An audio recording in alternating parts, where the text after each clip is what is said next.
ಬಾಬಾ ಬಮೈದಾ ಇದೇನಿಲ್ಲ ದೀಪಾವಳಿ ಇರೋದು ನಾಳೆ ಇವತ್ತೇ ಬಂದ್ಬಿಟ್ಟಿದ್ಯಾ? ಹಬ್ಬ ಅಂತೆ ಹಬ್ಬ.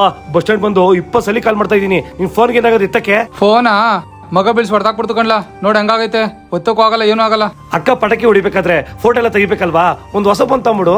ಹೊಲಕ್ ಗೊಬ್ಬರ ಹಾಕಕ್ಕೆ ಕಾಸಿಲ್ಲ, ಹೊಸ ಫೋನ್ ಅಂತ ಇವನಿಗೆ. ನಿನ್ಯಾರು ಕೇಳಿದ್ದು? ಒಂದ್ ಕಡೆ ಹಳೆ ಫೋನ್ ಕೊಟ್ರೆ ಹೊಸ ಫೋನ್ ಕೊಡ್ತಾರಂತೆ. ಹೌದಲ್ಲ ಬಮೈದಾ, ಹಂಗಾದ್ರೆ ಹೋಗ ನಡಿಯೋ. ಬಾವಾ ಇಲ್ಲೇ ನಡಿ ಮತ್ತೆ ಹೋಗೋಣ. ಓಹೋ ಏನೋ ಇಷ್ಟೊಂದು ದೊಡ್ಡದು. ಅಣ್ಣ ದೀಪಾವಳಿ ಆಫರ್ ಅಂತ ಹಳೆ ಫೋನ್ ಕೊಟ್ರೆ ಹೊಸ ಫೋನ್ ಕೊಡ್ತೀರಂತೆ. ಅಷ್ಟೇ ತಾನೇ, ಈ ಫೋನ್ ಹೊಡೆದೋಗಿದ್ಯಲ್ವಾ, ಎಕ್ಸ್ಚೇಂಜ್ ಮಾಡೋಣ. ಲೋ ಬಮೈದಾ, ನನ್ ಕಾಸು ತಂದಿಲ್ಲ ಕಣೋ. ಕಾಸು ಕೇಳಿದ್ರು ಇವರು. ಸರ್ ಈ ಫೋನ್ ನ ಎಕ್ಸ್ಚೇಂಜ್ ಮಾಡ್ತೀನಿ, ಆ ನಂತರ 0 ಡೌನ್ ಪೇಮೆಂಟ್ ಅಲ್ಲಿ ಹೊಸ ಫೋನ್ ಕೂಡ ಕೊಡ್ತೀನಿ. ಬಾವಾ ಹೆಂಗೆ? ತಗೊಳ್ಳಿ ಸರ್ ನಿಮ್ ಫೋನು.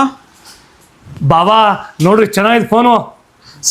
ಇವೆಲ್ಲ ಬೇಡ, ನಮ್ಮ ಹತ್ರ ಕಾಸಿಲ್ಲ. ಇದು Deepavali offer sir. Water bottle ತಗೊಳ್ಳಿ, ಪೌಚ್ ತಗೊಳ್ಳಿ, ಟೆಂಪರ್ ಗ್ಲಾಸ್ ತಗೊಳ್ಳಿ, ಕೇಬಲ್ ತಗೊಳ್ಳಿ, ಬಡ್ಸ್ ತಗೊಳ್ಳಿ. ಇದನ್ನ ತುಂಬ್ಕೊಂಡು ಹೋಗಿ ಬ್ಯಾಗ್ ಕೂಡ ಕೊಡ್ತಿದ್ದೇವೆ. ಬಾಬಾ ಹೊಡೆದೆ ಜಾಕ್ ಪಾಟು. ಅಣ್ಣ ಹಬ್ಬಕ್ಕೆ ಇಷ್ಟನ ಆಫರ್ ಇನ್ನೂ ಏನಾನ ಐತಾ? ಐಫೋನ್ 17 ಹೊಸ ಮಾಡಲು ಡೈಲಿ 111 ರೂಪಾಯಿ EMI ಬರುತ್ತೆ. ಸ್ಯಾಮ್ಸಂಗ್ S25 ಅಲ್ಟ್ರಾ ಡೈಲಿ 159 ರೂಪಾಯಿ EMI ಬರುತ್ತೆ. ಸ್ಯಾಮ್ಸಂಗ್ Z Fold 7 ಡೈಲಿ 232 ರೂಪಾಯಿ EMI ಬರುತ್ತೆ. ಕಾರ್ಡ್ಸ್ ಮತ್ತೆ UPI ಮೇಲೆ 10% ವರೆಗೂ ಇನ್ಸ್ಟಂಟ್ ಕ್ಯಾಶ್ ಬ್ಯಾಕ್ ಸಿಗ್ತಾ ಇದೆ. ದೀಪಾವಳಿ ಹಬ್ಬಕ್ಕೆ ಒಳ್ಳೆ ಆಫರ್ ಕೊಡ್ತಾ ಇದ್ದಾರೆ, ಯಾರು ಕೂಡ ಮಿಸ್ ಮಾಡ್ಕೊಂಬಿಡಿ. All over India Aadhaar card PAN card ಇದ್ರೆ ಸಾಕು, ನಿಮ್ಗೆ ಲೋನ್ ಆಗುತ್ತೆ. ಮತ್ತೆ ಇನ್ಯಾಕ್ ವೇಟ್ ಮಾಡ್ತಾ ಇದ್ದಾರೆ, ಬನ್ನಿ ನಮ್ಮ ರವಿಕುಮಾರ್ ಎಂಟರ್ಪ್ರೈಸಸ್ಗೆ. ಈ ಜಾಗ ಲೊಕೇಟ್ ಆಗಿರೋದು ಮಾಲನಾಯಕನಹಳ್ಳಿ ಅಪ್ ಟು ಮಾರುತಿ ಥಿಯೇಟರ್, ಹಾಗೇನೆ ಬಗಲುಗುಂಟೆ ಬಸ್ ಸ್ಟಾಪ್ ಟ್ರಾಫಿಕ್ ಸಿಗ್ನಲ್. 2 ಕಡೆ ಔಟ್ಲೆಟ್ ಇದೆ, ಬೇಗ ಹೋಗಿ ವಿಸಿಟ್ ಮಾಡಿ. ಇನ್ನೂ ಹೆಚ್ಚಿನ ಮಾಹಿತಿಗೆ ಡಿಸ್ಪ್ಲೇ ಮೇಲೆ ಕಾಣ್ತಿರೋ ನಂಬರ್ಗೆ ಕಾಲ್ ಮಾಡಿ, ವಿಡಿಯೋನೆಲ್ಲ ಫ್ರೆಂಡ್ಸ್ ಅಂಡ್ ಫ್ಯಾಮಿಲಿ ಶೇರ್ ಮಾಡಿ. ಬಾವಾ ಹೆಂಗೆ? ಲೋ ಒಳ್ಳೆ ಆಫರ್, ಊರವ್ರಿಗೆಲ್ಲ ಹೇಳ್ಬಿಡು ನಡಿಯೋ. ಬಾವಾನ